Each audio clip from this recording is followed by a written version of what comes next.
Како се купува најнов модел на Прада ташно од 91.000 денари со месечна министерска плата од 65.000 денари? Како се купува нов автомобил со цена од околу 70.000 евра со плата од 1.000 евра? Како се гради куќа од 800 метри квадратни на атрактивна локација која чини околу 100.000 евра со функционерски месечни примања од 1.500 евра? За овој криминал, за овој грабеж, за ова предавство под маската на лажен патриотизам ке одговарате. Не може криминалец и измамник да дојде на власт за де факто прв човек во државата. Борбата со корупцијата е и текако ефикасна и продолжуваме да унапредуваме со уште поголеми ефекти. Ви ветувам одговорност за криминалот. Мора да има без разлика кој, кога и како го сторил. Кој се бореше, кој се избори, кој плати и кого го пресретна правдата во изминатите децении. Државната комисија за спречување на корупција, која како институција има најмногу превентивна улога, води регистар на избрани и именувани лица. Двајца луѓе рачно ги внесуваат податоците кои ќе ги добијат од раководителите на институциите. Ништо не е автоматизирано, туку се испраќа писмо и се чекаат повратно податоци за да можат да се внесат. Секој функционер 30 дена по именувањето е должен да достави анкетен лист за имотната состојба во која ќе се наведе сиот движен и недвижен имот со кој располага тој и членовите на неговото семејство, односно блиските лица. Се случило, значи да не го доставува анкетниот лист, да си ја плати глобата и повторно да не го достави анкетниот лист. За такви случаи во законот нема решение.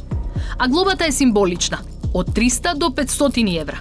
Овој закон е правен по европски стандарди и се претпоставува дека и сите избрани именувани лица ќе се однесуваат европски. Ова е повеќе, како да речам, казна што треба да го бележи срамот, отколку некому да му задре во джебот. Во земјава постои непишано правило дека доаѓаш на функција да се обогатиш и потоа да уживаш во стекнатото. А оној што сака да земе, знае и како да се окрие. Поранешната антикорупционерка Слаѓана Тасева, како прв човек на Transparency International во Македонија, по бројни проверки на анкетни листови упатува на неколку очигледни случаи кои ги воочила само во последниот период.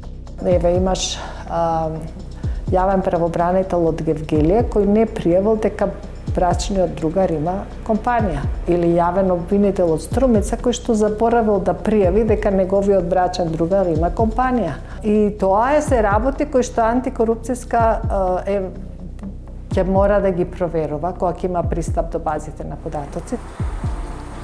По дефиниција, по терминот блиски лица се лицата во брачна и вонбрачна заедница, роднини по крв во права линија, а во странична линија до 4 степен, како и сватовство до 2 степен, но и секое физичко или правно лице со кое има финансиски интерес.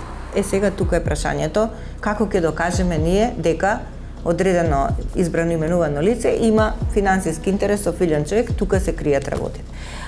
Затоа и во текот на работата, во работење по предмети, дојдовме до констатација дека можни се злоупотреби и од тие причини гласно говориме зашто поитно подготвување и донесување на законот за потекло на имот на секој граѓанин. По завршување на функцијата ДКСК нема мандат понатаму да го следи, да ја следи имотната состојба на избраните именуваните лица и затоа ние го оценивме овој ризик дека е многу висок. Колку случаи на јавни функционери кои не пријавиле личен имот или пак под сомнителни околности се стекнале со голем имот, завршиле пред суд? Колку од случаите се решени? Ако се земе податокот од интернет страницата на Управниот суд, тогаш од 2013 година до сега бројката на одлуки е вкупно 85. Претежно се случаи на јавни функционери од подолните нивоа, како на пример директори. На Виш управен суд за 8 години на страницата стои дека има 35 одлуки. Речиси сите одлуки се водат повеќе од една година, се додека има основ за жалба и најчесто завршуваат како неосновани. Многу малку има такви кои што завршиле за решетки, дури од претходните политички гарнитури. Значи, токму тоа е нашиот проблем. Кај нас влада е тој систем на заштита и не напаѓање.